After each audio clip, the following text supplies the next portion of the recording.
एक शाश्वत सत्य। कौन हूं मैं?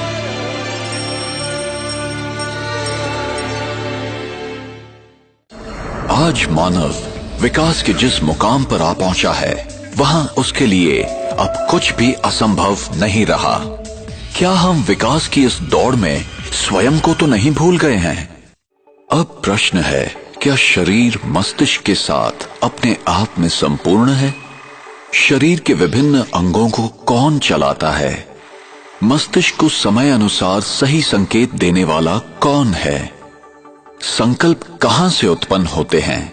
देह के साथ उनके अंत व्यवहार कैसे होते हैं? क्या विचारों का मूल स्रोत मस्तिष्क है या मस्तिष्क का भी संचालन करने वाला कोई और है? आइए अब हम एक अनुपम यात्रा प्रारंभ करें और स्वयं के विषय में उस सनातन सत्य को खोज निकालें, जिससे हमें पूरा ज्ञान एवं अनुभव प्राप्त होगा कि मैं कौन हूं। ये मैं नहीं हूं, मैं ये हूं। मैं एक आत्मा हूं, एक अति सूक्ष्म, अविभाज्य और अविनाशी चेतन दिव्य प्रकाश बिंदु रूप हूं।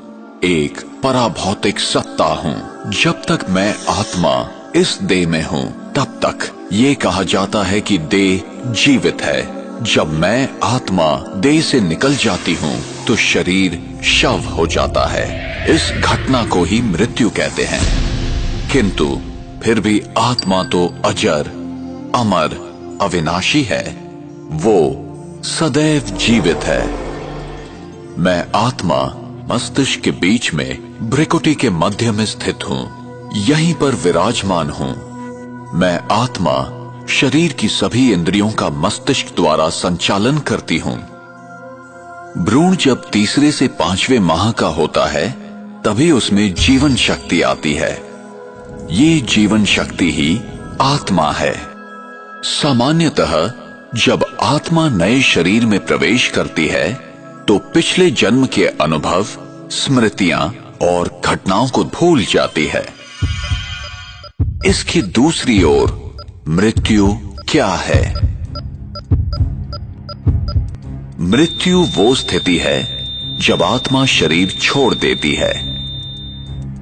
और आत्मा जब शरीर छोड़ती है, तो वो शरीर जो खून, हड्डी, मांस से बना हुआ आत्मा का वस्त्र है, एक पुतला मात्र रह जाता है, जो प्रकृति के पंच तत्वों में विलीन हो जाता है।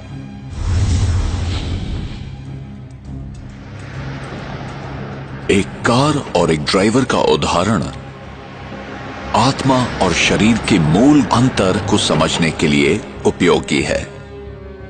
अगर आप अपने शरीर को एक कार मान लें, तो आप आत्मा इसका ड्राइवर हैं। जैसे ड्राइवर गाड़ी को नियंत्रित करता है, घुमाता है या रोकता है, वैसे ही आत्मा शरीर की विभिन्न गतिविधियां करती है। अब प्रश्न ये है कि मैं अपने आप को आत्मा कैसे महसूस करूं? जरा सोचें कि एक बड़ा सा नकली मानवीय शरीर अपने सभी अंगों के साथ है। अगर आप आंखों की खिड़की के पास इस शरीर में एक कुर्सी पर बैठे हुए हैं, तो फिर आपको क्या अनुभव होगा? जब आप आंखों की खिड़की के भीतर से झांक रहे हैं, तो क्या आप अपने आप को इन आंखों की खिड़कियों से अलग महसूस नहीं करेंगे?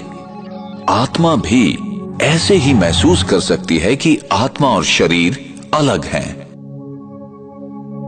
जब मेरा प्रत्येक कार्य और व्यवहार आत्मिक स्थिति में होता है, तब मैं अपनी वास्तविक स्वरूप के अति समीप होती हूं। यही आत्मिक स्थिति है। इसलिए अपने आप को आत्मा समझें। अपने जीवन को आध्यात्मिक दृष्टिकोण से जिएं और सबके प्रति सकारात्मक वृत्ति रखें, जिससे हमारा जीवन और हमारा समाज शांति, पवित्रता, खुशी और प्यार के प्रकाश से जगमगा उठे।